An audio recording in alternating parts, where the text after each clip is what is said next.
I'm Mac McKelvey, and we're back for another episode of the Some Disruptors podcast.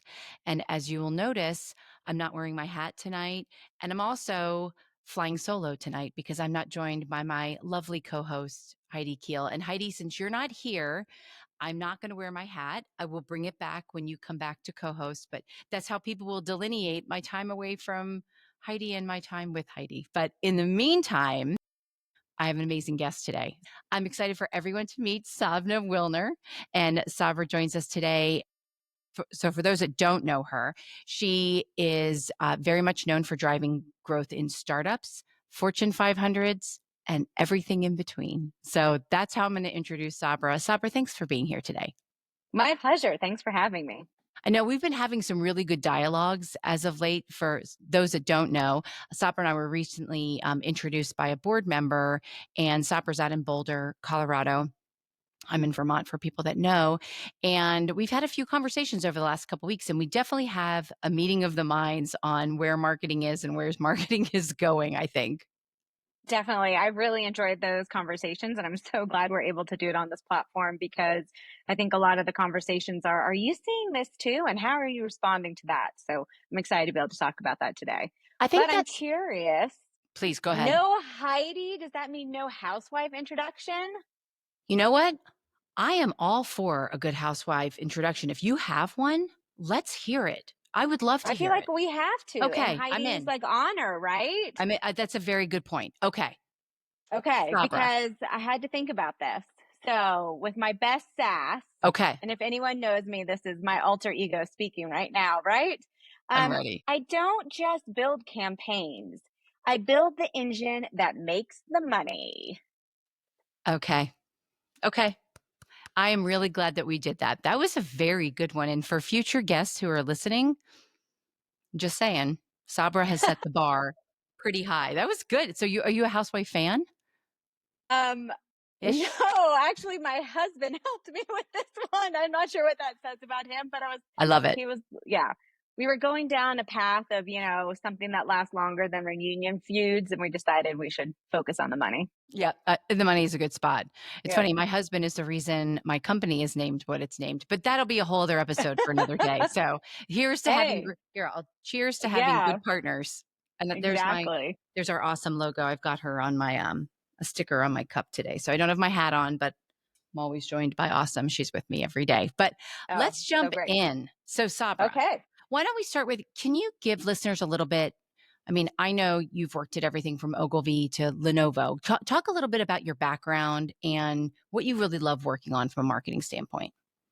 Yeah, thank you. It has definitely been a journey and an eclectic background starting in agency world, which was a fantastic way to really 101 understand the power of brand building and telling stories. I was at Saatchi and Saatchi. It's all about love marks, then went to Ogilvy and Mather. That was all about tech, and I really fell in love with tech.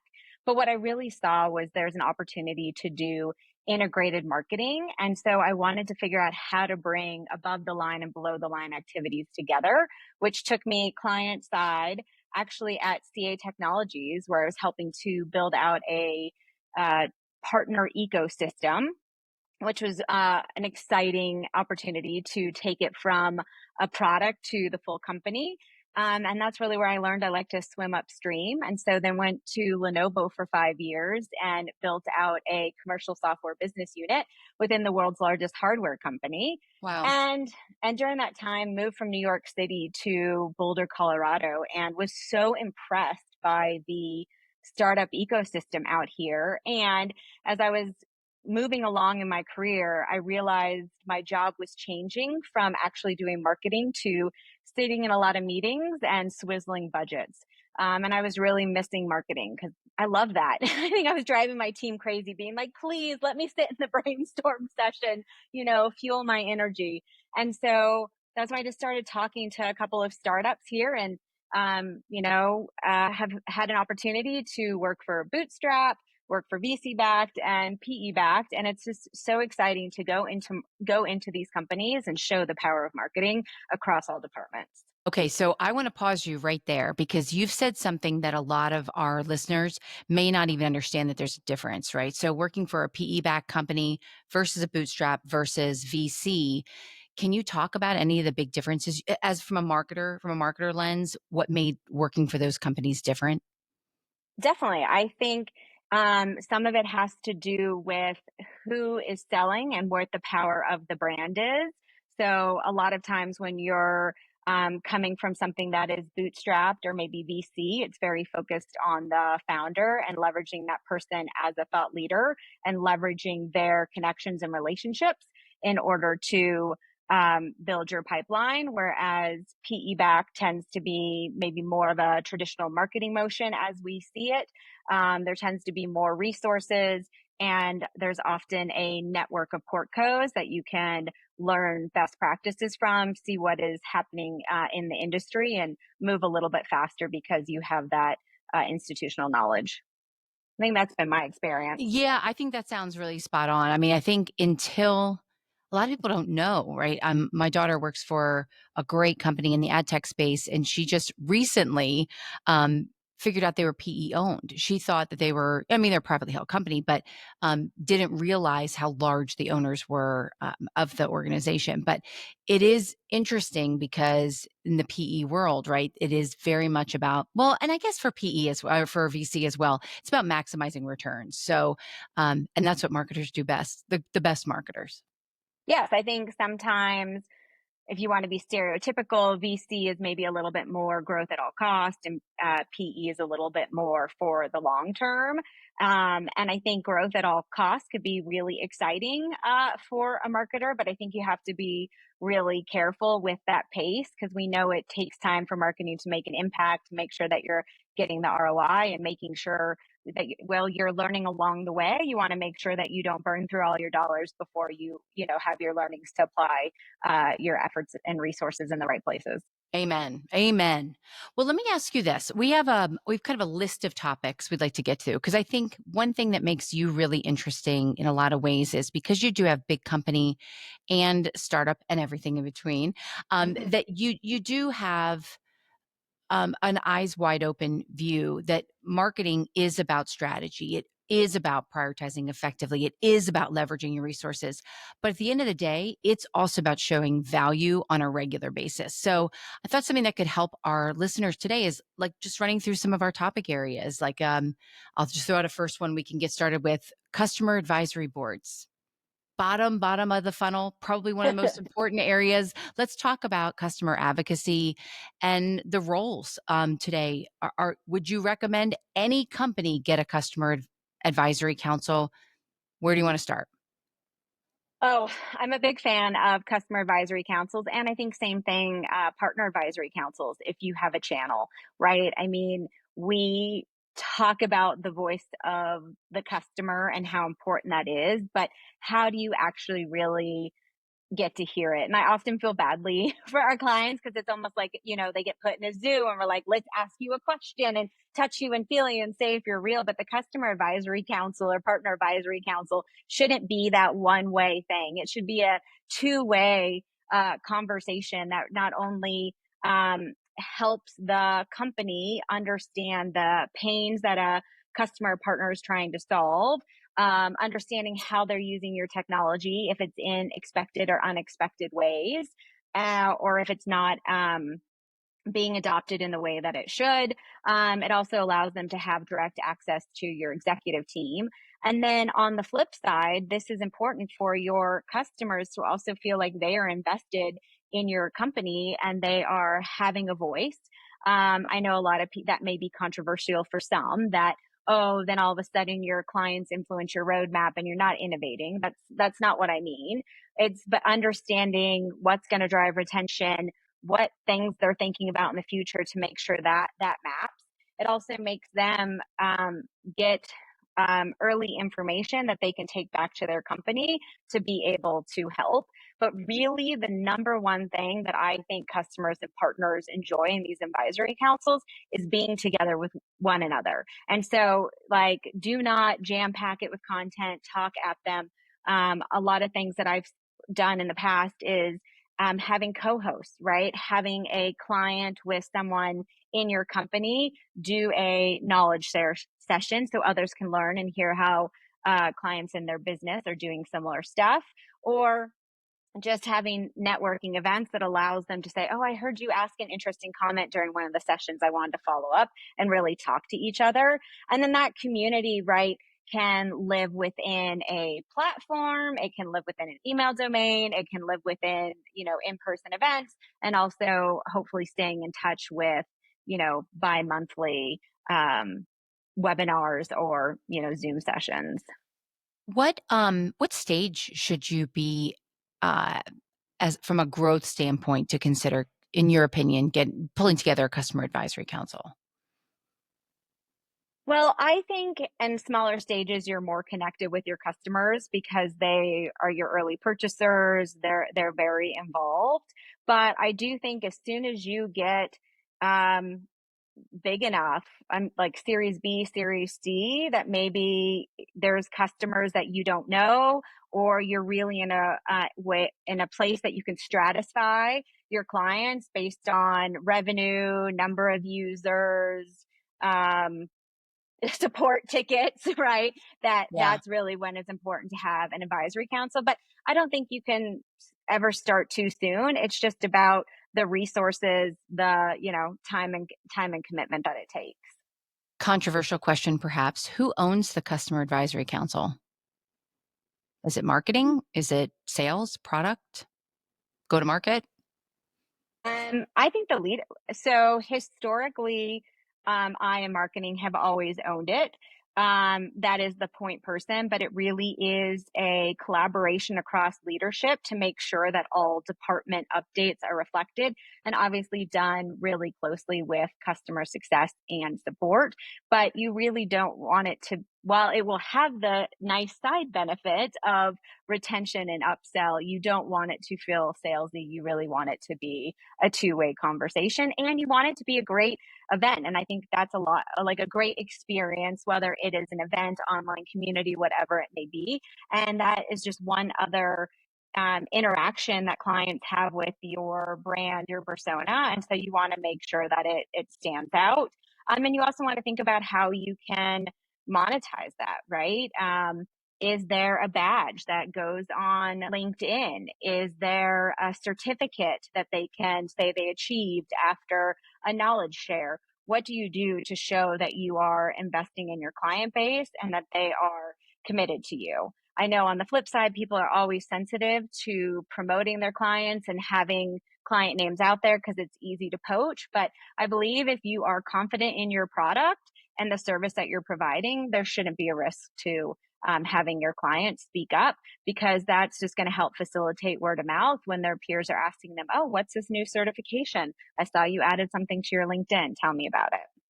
Are you surprised that so few startups take advantage of developing a council? No, I think it's intimidating. Right? I think trying to figure out who the clients are. I think it's always a fight with engineering that they're afraid it's gonna, take over their roadmap. And I think it's a concern. Like, I think it's just a resource prioritization because you're like, oh, we have customer success. We're doing quarterly business reviews. We don't need an advisory council. And so I just think there's so many excuses why not. But once they get it started and see the value, it's addicting. And let me ask you one more question on customers, because we have a lot to cover, but I love this subject so much because I actually agree with everything that you're saying as well. On the customer advisory council, should you, when you're talking, oh, so you're just going to get started, right? You're a marketing leader in a company. You don't have one today. You're listening to this and you're thinking, okay, you know what? This has been on my roadmap for a while. Where do you start? Like, what's one of the first things that you would do if this is something that you think resonates for your company? Yes, I would sit down with customer success. I would see who is the champion for your product, who is using it the most and has the most interesting use cases to share. I would invite an exclusive group to join a webinar to hear some of those use cases and then ask at the end, was this interesting? Would someone volunteer to go next? And really just see and let it happen organically and start with, that select group, and then um, do that a couple times, and then maybe formalize it a little bit, put together a quick charter, what's in it for you, what's in it for the company, what's in it for the client, what's in it for the company, what the expectations are and commitment, and then find out a list and really play into the fact that they're a part of an exclusive group. And then let the team know when it comes to renewals and when it comes to selling new clients that, should they meet this type of threshold, there's an opportunity for them to be a part of this advisory council and make it a selling position On or that same yeah, selling feature. selling, I love it. How would you budget for this in year one? Yeah, so I think you can do a lot of it online. I don't think you need a fancy community. You can use Teams or Slack and invite everyone into that, or even just do an email distribution list. I'm sure there's creative ways with Discord and tons of other platforms to figure it out. I think the biggest thing is if you want to do an in-person event. And depending on your industry, historically, we've had clients pay for their own T&E, flights and hotel, and they've been okay with that, and we've paid the rest. And the way that we then offset some of the cost is sponsors. That may be tricky in year one because you really want to maintain the integrity of the group. But if you have integration partners or other appropriate groups, sell a couple sponsorships and help offset it. And I really think you could do this anywhere from 15 to 35K. I mean, for a high impact program in the startup world, that's a complete no brainer, I think. Yes, I agree. And I think you'd be really surprised once you put your head down how many questions you have for clients, how many things that, how much new stuff you want to share. And, marketing can lean into it as well as, hey, are you working on messaging? Are you working on brand positioning? Ask your clients. Again, our clients are advocates, but they also think about the technology different than how we do when we drink the Kool-Aid, right? And so leverage your clients, and they love being a part of it. And that's been some of my favorite stuff, is to do message work with clients. It's really refined it. And even just imagery, like they've pointed out things that I haven't even thought about that did not reflect what their work environment looked like. Well, and what you just said is the big so what of all of this, right? It is our job as marketers to understand what the customers want. It is our job to understand who they are and their passions and their concerns and their challenges. So when I asked about ownership, and I again agree with you on that one. At the end of the day, it almost doesn't matter who owns it as long as someone does. But I do agree that I think this is a great program for marketing to own because it makes you. It gives you direct access to the customers for sure, but it also gives you a measurable program. And you just talked about a small financial commitment. There's time, right? So the time is not reflected necessarily there, but the hard costs are not tremendous unless there's something in person, which I think is Oh, great. definitely. And there's so many legs, right? From all of those sessions, you can turn that into content. You can say, hey, will we be comfortable having a webinar, inviting other people? You can use that for case studies, quotes. There's so many legs of what you Joint can get out of press, it. speaking, awards. Yeah, you're right. I Yes. mean, it is pretty endless. And I think the other thing that I love about it too is it's another way to get to the people that you want case studies from. And I hear that as one of the biggest challenges startup marketers have is getting customer case studies. This is how you get them. Yes. And I think the problem is, in a startup, you tend to go to the same clients. You have those relationships with them, they're friendly. But then you're going to burn your clients out. So you really need a way to get other clients' voice, and also showing different use cases and making it easier, right? It's like, hey, do this presentation. We'll type up based on what we heard and submit the case study for you for approval. Because if you're having to schedule time to do the interview, do the review, then they have to do it. Like, anything you can do to make your clients' lives easier and streamline the That's right. process will help you get that content. That's amen. And you're right. This is a content exercise. At the end of the day, it's education and content. Oh, and can I make a product Yes. plug? So, user evidence is I didn't want to call it survey platform because that undersells it, but it is a platform that I found really helpful that, is a startup itself. And so understands the pain points and understands the resource limitation of being able to gather content and turn it into gather customer quotes, data, and turn it into marketable content. And they really streamline that process. So if you are struggling to get case studies and client data, check out user evidence. User evidence. Got it. All right. Well, user evidence, you just got a nice case study or a nice customer quote from Sabra. You have an opinion on whether B2B companies should have brand mascots or not. So I don't know if it's the agency person in me, but I don't know. I just feel, yeah, We have this is, one. yeah, That's why I'm right. laughing. Yes, while the majority of my job and time is focused on revenue, it's fun to focus on some pretty pictures. And um, honestly, in some spaces, it is really hard to stand out. And I don't know why we're like, so I have to do it with content. I have to do it with social media. I have to do it with paid ads. We really need to figure out how to stop the scroll and get people to pay attention. So, yes, I was in a situation in a pretty competitive space and needed to figure out how to stand out. And so we created a B2B mascot or a mascot or company mascot for the brand, and it was phenomenal. Like, one, it was a rallying cry for the employees, right? Because all of a sudden you've got like you have, right? You've got this sticker, logo, icon that can go everywhere with you, and you start kind of building your emblem. But we used it at trade shows and in a seat where it's really hard to get really good messaging and everything else. And I know that's our core job. You Yeah. have a mascot, like in an unexpected, we just had a cutout. It just stopped people. Like they wanted to take pictures with it. They were curious why we had it. It was just unexpected and a little disruptive. And so I just think we should have fun just because we're in B2B.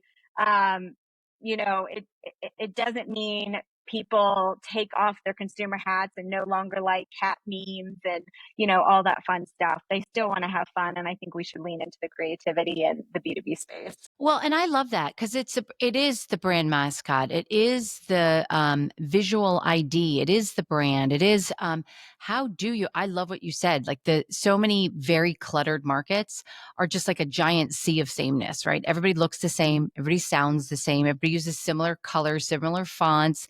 Your buyers are trying to figure this out, and they want to understand what you're about in a glance too. And I think there is a world of opportunity for B2B to be a lot more creative.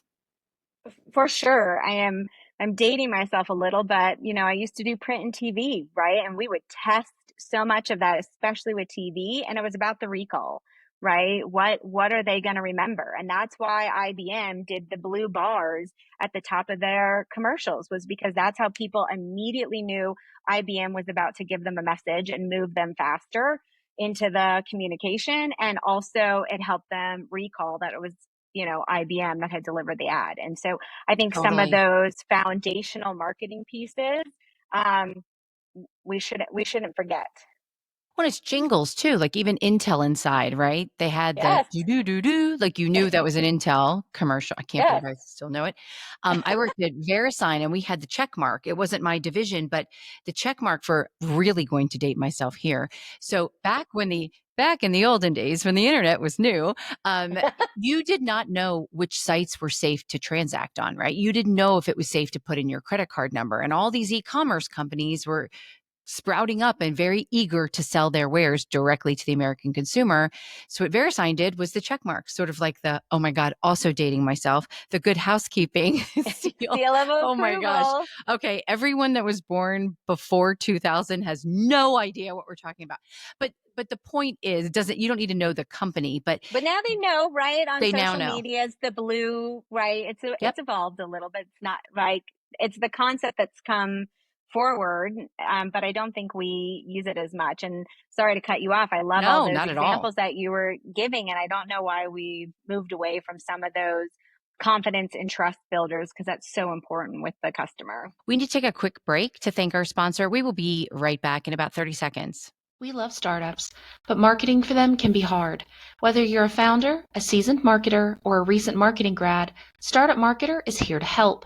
Startup Marketer, or SOME for short, is a first of its kind marketing ecosystem designed by startup marketers with experience working with over 100 startups. We understand the unique challenges you face because we've been there, and we're sharing our cheat codes for success.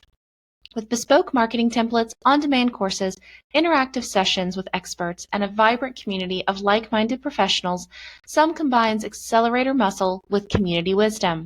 You can even book an expert to troubleshoot or ideate in real time with senior strategists and senior doers. In a world where marketing is a critical element for startup success, SOME equips you with everything you need to drive growth and stay ahead. So join SOME today and elevate your marketing game. Visit thestartupmarketer.com. It's a trust builder. You just said it. It's confidence and trust, because if you do stand out, if you're willing to be one of those companies that's in the pace car, right? You're willing to take those kinds of risks.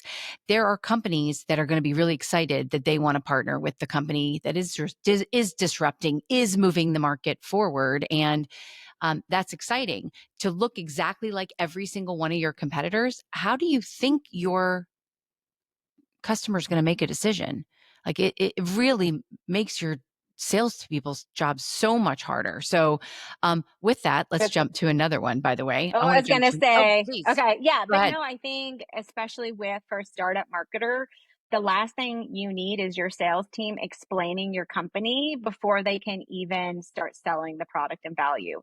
And so anything you can do to allow them to get deeper into identifying the pains and offering a solution, they'll be appreciative. And so, yeah, and I controversial like, hey, with AI, it's going to be even more important because everything's going to be the same. So take the extra moment; it's worth it to make sure that you're doing something different and relevant.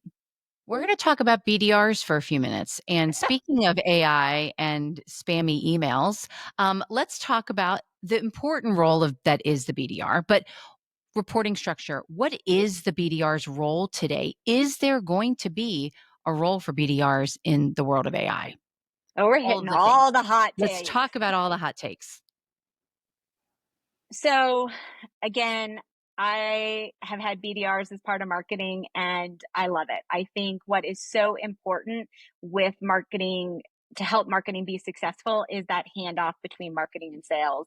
And BDRs are such a huge part of that. Plus, the number one thing marketing is asked to do is to build pipeline, and they do that in partnership with BDRs. And the BDRs are the voice of the prospect, right? They're dialing and getting all this feedback. They know what messaging works. They know what messaging gets them hung up on. And so it's really important that that feedback loop exists with BDRs, because I believe BDRs are a crucial part of the go-to-market motion and will stay. Um, Nothing replaces human interaction. We are selling to people, we are building relationships. I know the people that I typically buy from, they text me, right? Like, when are you going to sign that contract? Right. But we're on that level. And so you need people to do that. And I believe having BDRs be a part of marketing is a 1-2 punch for success. So now I have a growing list of companies that I have questions about, given some of the inbound I've received from some of their very excitable BDRs or SDRs or whatever they are at their companies. Um, do BDRs get a bad rap? And what should marketers know about what makes a good BDR? Well, that's funny. The fact that we don't know whether they're BDRs, SDRs, Right. ISRs, I mean, they're AEs at BD. some companies, they're BD at others. Yeah, you're right. BD. Yeah, exactly. You're right. um, Yes, not all BDRs are created equal. And BDR is a really hard job, right? I mean, it is a grind because of the activity, and it tends to be those that are early in their career that are expected to do really big things. And there's a lot of gospel out there of what is a great BDR email. Oh, send that breakup email. Everyone loves it, right? And so there's just things that we see time and time again. But I think a great BDR is someone who is hungry, willing to do the research, segmentation, and put the work in to see the results, and takes the time to learn from their peers about the ICP, their pain points, and how the product really helps. And it's all of those, that intellectual curiosity and that hustle muscle that, turns them into great sales professionals as well. All right, let's stay on the world of prospecting. Um, Signal-based prospecting versus spray and pray. Since we're on the subject, let's talk about signal-based process. Let's just give some practical views into your opinion on this. Definitely. And I think this is where technology helps. And we talked a little bit about AI, but there's so much talk about ABM and doing ABM campaigns. I think ABM is the way a lot of startup marketers just need to go to market. You need to know who your ICP is, how you tier that ICP, and everything that you do needs to be focused on that audience. So you're constantly trying to get meetings with them at events. That's who you're sending emails to. That's who you're sending your ads to. And then that signal based is helping you understand, are they visiting your website? Are they showing intent behavior? And this is really important for BDRs because they only have so many hours in a day, and whomever they're sequencing, they need to be able to call. And so that needs to be meaningful, and they need to know how to prioritize their day. And using that signal based prospecting will be important because they can see how those that are target accounts, right? So even if someone visited your website, if they're not likely to buy or in your ICP, don't chase them, right? Chase the one that reflects your ICP, that is showing that behavior, and knowing that you need to add an extra touch to get that meeting booked, that extra human touch to get a meeting booked. Well, so while we're on that same subject, thrown into this same conversation around goal setting and alignment, right? Because I love what you just said, especially around ABM. If you have a good leader, let's jump back a little bit to go back forward. Or actually, we're going to go forward to go back. How are you setting goals for those kinds of initiatives? ABM, even any kind of BDR. Like, where are you starting from goal setting, and how are you driving alignment? Yes, and I think this is going to depend where you are in your what stage company you are, because ideally you are gathering information every time you touch a prospect to understand if they are your sellable market, right? Do they have another product in place? When does that contract end? Do they have something in house, build instead of buy? What is it going to, does somebody own that? Is it going to take for that person to leave for them to have a conversation with? Or do they have nothing in their total greenfield, right? And really building up that information. So it's not just understanding your total addressable market, it's understanding who you can sell to, and then really building out your ICP and understanding where the revenue is going to come from across net new, and how that is shared between your sales reps and your BDRs, and then also understanding your expansion efforts with your clients. And I believe BDRs also play a role there, because depending on the product you're selling, maybe it's the same person that can buy the full suite of solution, or maybe it's different departments that would use different components of your platform. And therefore, it's almost a cold call again into a different department to sell other pieces of your solution. It's so interesting because I think more and more I'm seeing this challenge, because all the way back up to the very first topic that you talked about around customer advisory boards, because I feel like this is the big wake up call when companies really start to document their relationship maps, and they figure out in any given company, right? They're talking to 6 different groups and 46 different people, and that everyone has procurement, or what, you know what I mean? Like, there's all these these different approaches you need to take depending on the buyer. And that's where the customer advisory council or that customer marketing muscle has to get built so you understand who the priority audiences are. Is that fair to say? Yes, and I think that is part of the question about then how do you set goals? Because depending on those titles, budget authority, then you can really figure out who are the people that are going to support with these sales. Can it be transactional for some? Can the BDRs take another? Is there a lower market opportunity? Maybe this is where the BDRs get to stretch. That there's certain things that they have closing authority on, either due to product or ASP. And then what are the bigger things that your sales team is working on? And then really building out that waterfall to understand what are your growth goals, where is that going to come from, what different do you have packaging, different kind of packaging product levels, do you have just X number of firms that you need to go after, and then understand here's our revenue goal, here's the waterfall to get back to it, where's our risk and exposure, so what is our, how do we make sure that we have coverage, how do we have a plan B, oh, we need to bring in, partners or something else to assist with revenue. And then you can assign individuals their goal, and it should be very clear their swim lanes and how they contribute to the company's success. Should marketing have a revenue goal in startups? I believe so. I agree with you. Okay. And I think that is one of the hardest parts, right? You want to be connected. You want to understand. You want to be one go-to-market team that is focused on driving revenue. And I think people don't often understand the passion marketing has for driving revenue and how hard it is to stay motivated when you're seeing all your hard work dry up or not convert and not understand why. And so I think as, ambitious,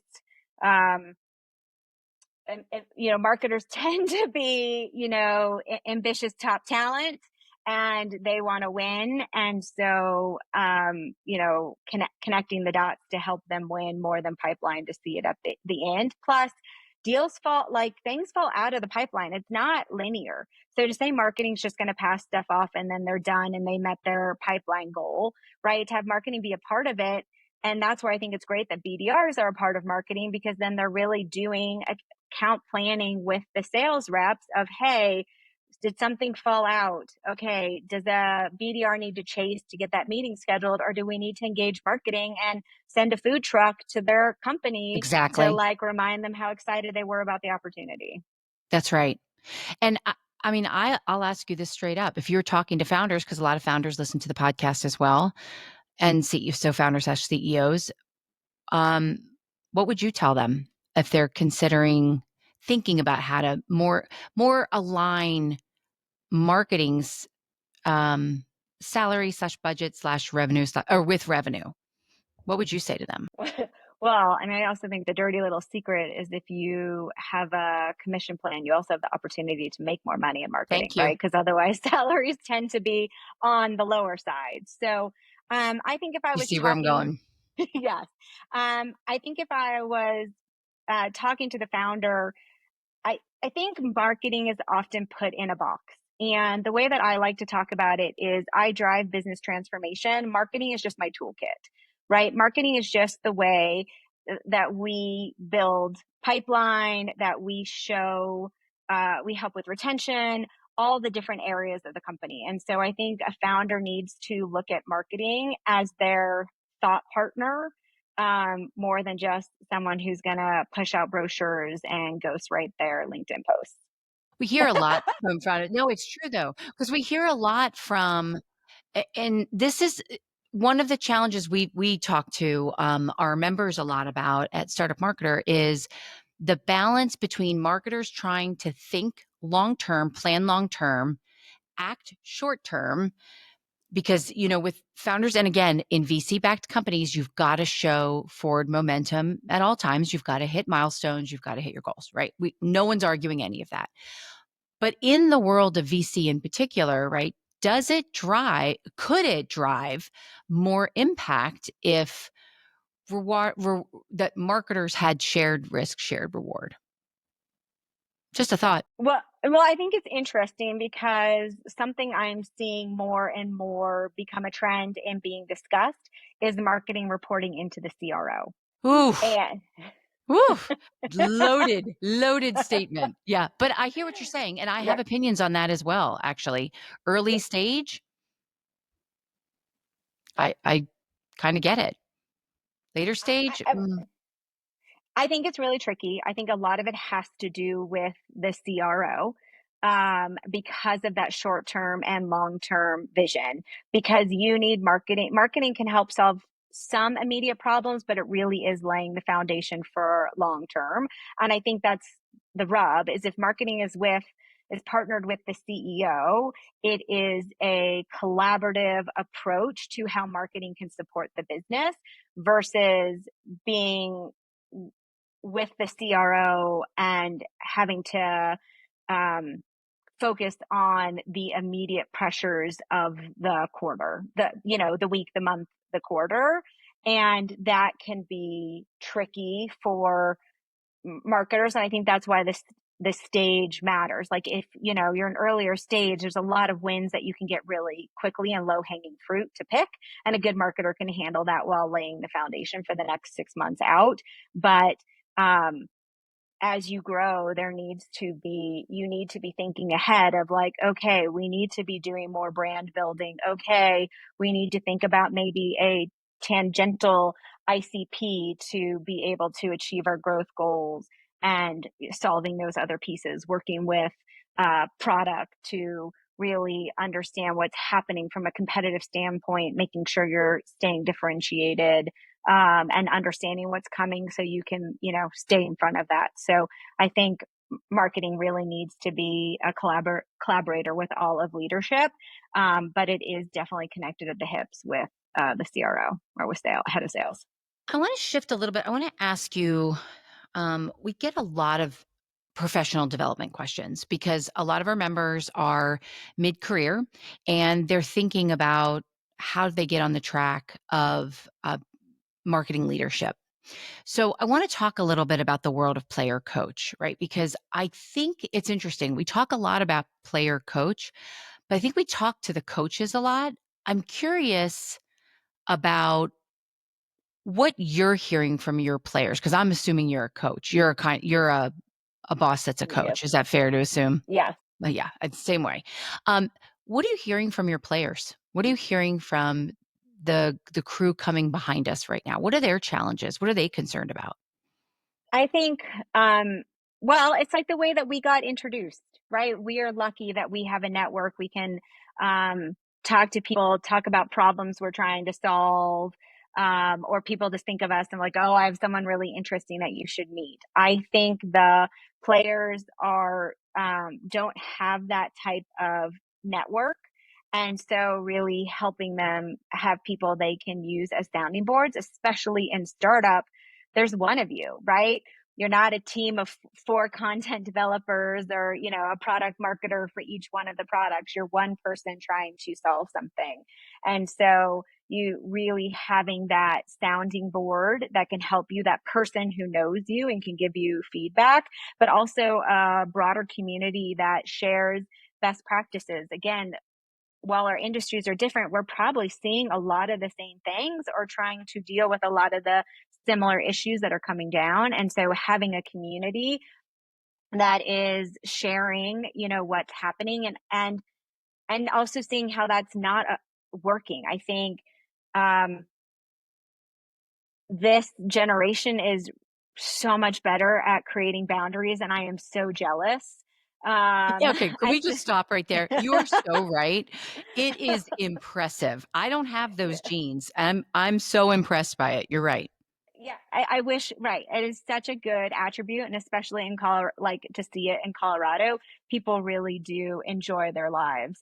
And so I think it's important though that that community is something that's also social. So it's not felt like work, whether it's a group that you can go hike with, a group that you can have, beers with, or an easy Zoom that you can jump on like during lunch and really um, have help staying on top of the noise and how to cut through. There's so much stuff being recommended right now. Like I know I did it, but it's like it worked for me. It may not work for you. It may not be within your budget, or you may need to go check out 3 other solutions. So who's going to tell you the other 2 things that you should shortlist to really understand, or the gotchas, right? I mean, we kind of got off that with like AI and the BDRs, but like everyone has a different approach to it. How do you know what's going to stay? Is it, do you need to use your first party data? Is your ICP broad enough that you can use third party data, right? Who's helping you think through those things of they've been there or they're doing it together and you can learn from each other. That is also one of the things that I think is great. And my experience has been more with PE backed, but again, that they have these Portco roundtables and communities that allow you to talk to your peers. And sometimes it's just a sanity check, and other Yep, times it's really absolutely. problem solving. Well, and selfishly, you can join Startup Marketer, our community, where you can also get a lot of those learnings as well. But And I agree templates, with you. right? With a startup, like, Yeah, it's I hard. mean, like, yeah, sometimes you just need a template to like put things in and then make it your own, because staring at a blank page of paper is always the hardest. And I know we have to be careful. Like everyone's like, oh, I'll just do it in AI. But like, how much company information do you really want to be putting in AI? And how much I do mean, they really know what a board wants to see? I Right. think And if you can we've be, got like yeah. 70 or 80, I think, templates in the community now. We'll be at 100, I think, next month. So you're exactly right. That's part of the reason we did that is we started putting all the stuff we use on a regular basis into the community for free, because there shouldn't be gatekeeping. Like this is such a hard sector. We just want to make it easy for people to get their fingers on the stuff that's going to help them move faster. Because that's what this is. It's about speed, efficiency, and community. My God, because that hasn't existed, greatly.